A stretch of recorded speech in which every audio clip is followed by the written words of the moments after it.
ಗಂಡ ಹೆಂಡತಿ ದಿನಾಗ್ಲೂ ಜಗಳ ಆಡ್ತಾ ಇದ್ದೀರಾ? ಸಾಮರಸ್ಯ ಅನ್ನೋದೇ ಇಲ್ವಾ? ದಾಂಪತ್ಯ ಜೀವನದಲ್ಲಿ ಕಷ್ಟ ಆಗ್ತಾ ಇದೆಯಾ? ಯಾಕಾದರೂ ಮದುವೆ ಆಗಿದ್ದೀನೋ ನಾನು ಅಂತ ಪದೇ ಪದೇ ಅನ್ನಿಸ್ತಾ ಇದ್ದರೆ ನಿಮ್ಮ ದಾಂಪತ್ಯ ಜೀವನ ಚೆನ್ನಾಗಿಲ್ಲ ಅಂತಲೇ ಅರ್ಥ. ನಾಲ್ಕು ಗೋಡೆ ಮಧ್ಯೆ ಏನು ನಡೆಯುತ್ತೋ ಅಷ್ಟೇ ನಿಮ್ಮ ಜೀವನ ಆಗಿರುತ್ತೆ. ಅದರಲ್ಲೂ ದಾಂಪತ್ಯ ಜೀವನ. ಹೊರಗಡೆ ಪ್ರಪಂಚಕ್ಕೆ ಯಾರೇ ಎಷ್ಟು ಮುಸುಕು ಹಾಕಿಕೊಂಡು ಬದುಕಿದರೂ ಮನೆಯೊಳಗೆ ಆಗುವಂತಹ ಕಷ್ಟಗಳು ಅವರಿಬ್ಬರ ಒಳಗೆ ನಡೆಯುತ್ತೆ ಹೊರತು ಹೊರಗಡೆ ಬರುವಾಗ ಸ್ವಲ್ಪ ಯೋಚಿಸಿ ಬರಬೇಕಾಗುತ್ತೆ. ಗಂಡ ಹೆಂಡತಿ ಜಗಳ ಬೇರೆಯವರಿಗೆ ಆಕರ್ಷಣೆಯ ವಸ್ತುವಾಗಬಾರದು, ಬದಲಿಗೆ ಉಂಡು ಮಲಗುವ ತನಕ ಎನ್ನುವ ಹಾಗೆ ಇದ್ದರೆ ಪ್ರತಿಯೊಂದು ಸಂಸಾರದು ಸಾಗರವಾಗಿಯೇ, ಅದು ಕ್ಷೀರ ಸಾಗರವಾಗಿಯೇ ಇರುತ್ತದೆ. ಒಂದು ಸ್ವಲ್ಪ ವ್ಯತ್ಯಾಸವಾದರೂ ಅದು ಪ್ರಪಾತ ಜ್ವಾಲಾಮುಖಿಯ ಕೋಪದಂತೆ ಕಾಣಿಸುತ್ತದೆ. ಇಂತಹ ದಾಂಪತ್ಯ ಜೀವನ ಚೆನ್ನಾಗಿರಬೇಕು. ಗಂಡ ಹೆಂಡತಿ ಜಗಳಗಳು ನಿಲ್ಲಬೇಕು. ಡೈವರ್ಸ್ ತನಕ ಬಂದು ಗಂಡ ಹೆಂಡತಿ ಒಟ್ಟಿಗೆ ಇಲ್ಲ ಅಂದರೂ ಕೂಡ ಈ ಒಂದು ಸಣ್ಣ ಪರಿಹಾರ ತಂತ್ರವನ್ನು ಮಾಡುವುದರಿಂದ ದಾಂಪತ್ಯ ಜೀವನ ತುಂಬಾ ಚೆನ್ನಾಗಿರುತ್ತೆ. ಗಂಡ ಹೆಂಡತಿ ನಡುವೆ ಸುಂದರ ಬದುಕು ನಿಮ್ಮದಾಗುತ್ತೆ. ಆ ತಂತ್ರ ಯಾವುದು, ಅದನ್ನು ಹೇಗೆ ಮಾಡಬೇಕು ಅಂತ ಇವತ್ತಿನ ವಿಡಿಯೋದಲ್ಲಿ ತಿಳಿಸ್ಕೊಡ್ತೀನಿ. ಅದು ಮಾಡಿ ನಮ್ಮ ಜೀವನ ಚೆನ್ನಾಗಿರಬೇಕು, ನಾವು ಚೆನ್ನಾಗಿದ್ದೇವೆ ಅಂತ ಕಮೆಂಟ್ ಹಾಕಿ. ಪ್ರತಿ ಕಮೆಂಟ್ಗೂ ಕೂಡ ಗುರುಗಳು ರಿಪ್ಲೈ ಮಾಡ್ತಾರೆ. ಪಾಸಿಟಿವ್ ವೈಬ್ಸ್ ಅನ್ನೋದು ನಿಮಗೆ ಆಗುತ್ತೆ.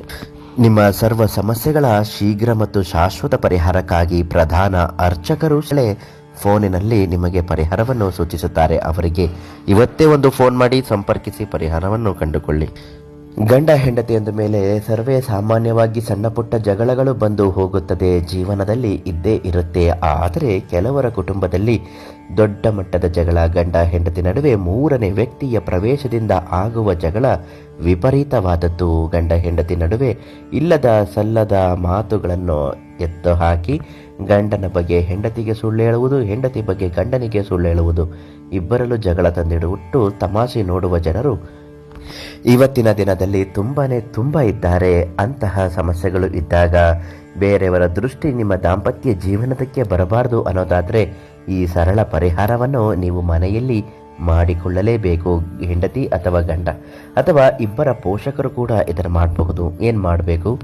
ಗಂಡ ಹೆಂಡತಿ ಪ್ರತಿರೂಪವಾದಂತಹ ಅರಿಶಿಣದ 2 ಕೊಂಬುಗಳನ್ನು ತೆಗೆದುಕೊಂಡು ಬಂದು ಅದಕ್ಕೆ ಬಿಗಿಯಾಗಿ ದಾರವನ್ನು ಕಟ್ಟಿ ಮನೆ ದೇವರ ಮುಂದೆ ಇಟ್ಟು ಭಕ್ತಿ ಸಂಕಲ್ಪ ಮಾಡಿ ಪ್ರಾರ್ಥನೆ ಮಾಡಬೇಕು. ಗಂಡ ಹೆಂಡತಿ ನಡುವೆ ತುಂಬ ಜಗಳಗಳಾಗ್ತಾ ಇದೆ, ಡೈವರ್ಸ್ ತನಕ ಗಂಡ ಹೆಂಡತಿ ಬಂದಿದ್ದಾರೆ, ಇವರ ದಾಂಪತ್ಯ ಜೀವನ ಚೆನ್ನಾಗಿರಬೇಕು, ಮೂರನೇ ದೃಷ್ಟಿ ಬೀಳಬಾರದು ಅಂತ ಸಂಕಲ್ಪವನ್ನು ಮಾಡಿ ಆ ಅರಿಶಿಣದ ಕೊಂಬನ್ನು ತೆಗೆದುಕೊಂಡು ಬಂದು ಮಂಚದ ಕೆಳಗೆ ಇಡಬೇಕು. ಯಾರ ದಾಂಪತ್ಯ ಜೀವನದಲ್ಲಿ ಕಷ್ಟ ಇರುತ್ತೋ ಅಂಥವ್ರ ಮಂಚದ ಕೆಳಗೆ ಇಡಬೇಕು. 9 ದಿನ ಇದನ್ನಿಡಬೇಕು.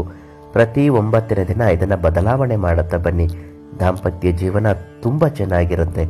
ಗಂಡ ಹೆಂಡತಿ ಬೇರೆ ಆದವರು ಕೂಡ ಒಟ್ಟಿಗೆ ಒಂದೇ ಮನೆಯಲ್ಲಿ ಬದುಕಿ ಬಾಳುವಂತೆ ಆಗುತ್ತೆ. ಈ ತಂತ್ರನ ಮಾಡೋದಕ್ಕೂ ಮೊದಲು ಗಂಡ ಹೆಂಡತಿ ಆಕರ್ಷಣ ತಂತ್ರವನ್ನು ಪ್ರಧಾನ ಅರ್ಚಕರು ಶ್ರೀನು ತಿಳಿಸ್ಕೊಡ್ತಾರೆ. ಅದರಂತೆ ನೀವು ಮಾಡಿ ತುಂಬಾ ಒಳ್ಳೆಯದಾಗುತ್ತೆ.